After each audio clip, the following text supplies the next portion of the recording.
subscribe.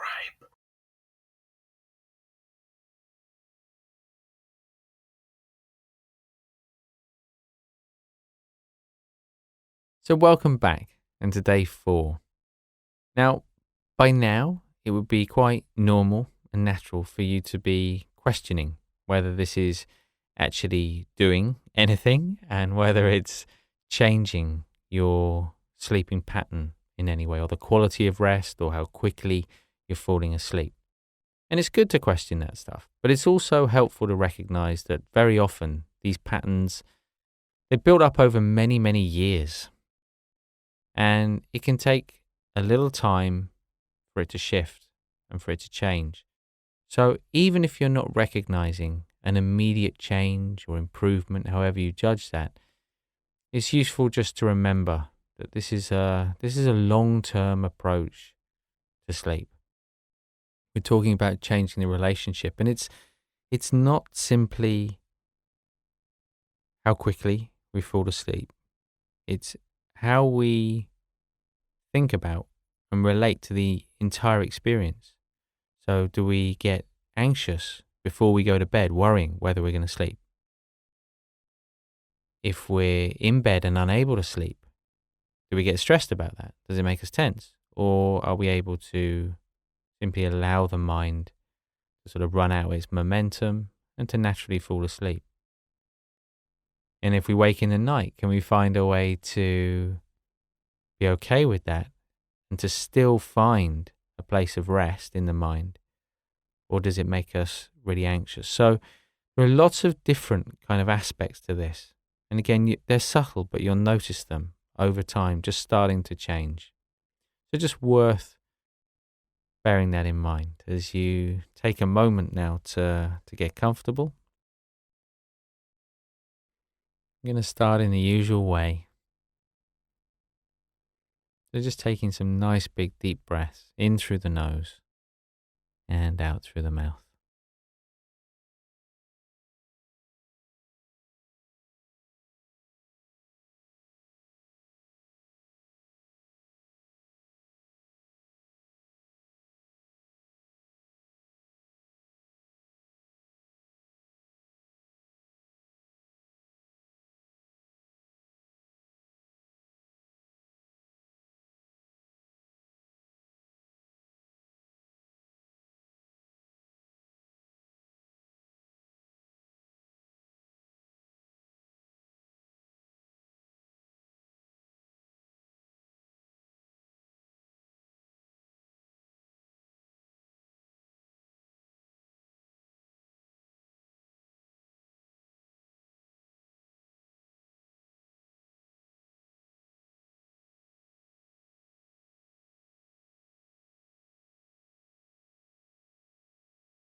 And with the next out breath, just gently closing the eyes as you allow the breath to return to its natural rhythm.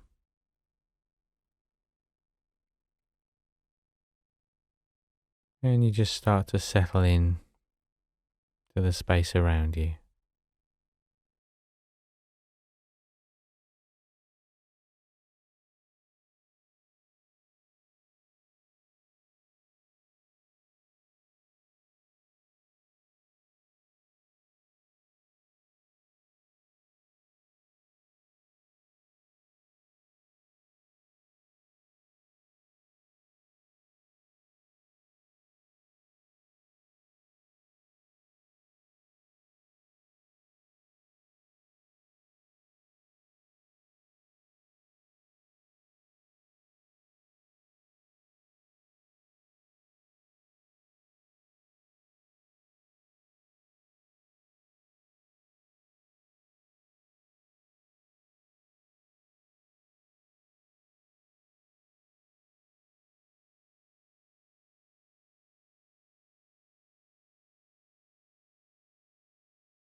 So as you just notice those different sounds, those different sensations, bringing the attention back to the body now and just scanning down in the usual way.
And as you scan down through the body, just starting to notice the breath, just resting the mind on that rhythm, starting to notice how it feels, starting to notice if there's any particular emotion around today.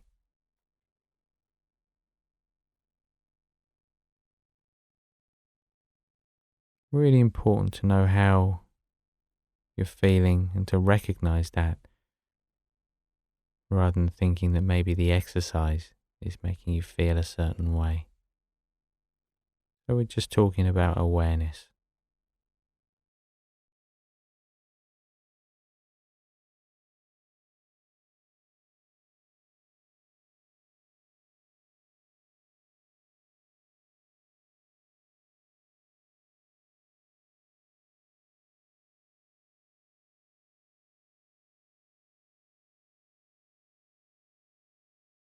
So as you bring the attention back to the body again and back to the top of the head, just take a moment, even at the very top of the head, just notice if you can feel any sensations there. As you scan down, notice not only what's relaxed and maybe what's tight, but also what feels heavy and what feels light. Start to notice the sensation. Is it warm or is it cold? And if there is a particular little niggle that you find as you go down, what is that? Rather than thinking about it or trying to remove it, simply notice it, observe it, get a sense of that feeling by simply being present with it.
So quite normal for the mind to wander off. As soon as you realize it's wandered, just bringing the attention back again as you continue to scan down through the body.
And just continuing down through the body now, down into the lower half of the body in just the same way,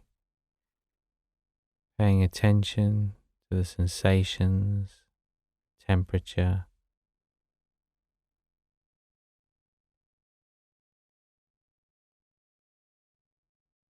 as though you've never really paid attention to those parts of the body before.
And just remembering that thoughts about the exercise no different from any other thoughts. As soon as you realize the mind's thinking, just acknowledging it and gently coming back to those physical sensations.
And as you get down now towards the feet and the toes, again, it might be more difficult to be aware of the sensations in the smaller parts of the body. But when you reach the end of the toes, just letting go of that focus. And for a moment, just enjoying a complete freedom of mind. Nothing to do at all.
And then just gently bringing the attention back. Once again, back to a feeling of contact. Feet on the floor. Hands on the legs. The sounds, the smells. You can open your eyes in your own time as you just bring yourself back into that space around you. And as you take a moment or two, as always, remembering this quality of mindfulness we're looking to carry with us throughout the day. But also starting to think that along with this new sort of schedule or routine that you've got for yourself, where you're trying to habituate the body into a sort of a regular pattern of sleeping, it's worth thinking about the environment as well. So wherever it is you sleep, notice how you feel when you walk into that room. Is it a room with a positive association, negative association? Not talking about changing the room here. Most of us don't have the luxury of moving our bedroom. It's more about kind of what's the feeling in the room? Is there anything we can do to make it a more relaxing environment? Is it covered in clothes and things, which makes, for many people, can kind of add to a sense of restlessness in the mind? So simply by making these small changes, we can begin to create an environment that feels more restful. And it's probably one of the best investments that you can possibly make, even if it's just an investment of time of 15, 20 minutes to create a really nice, clear, restful space. But I'll see you back here tomorrow for day 5.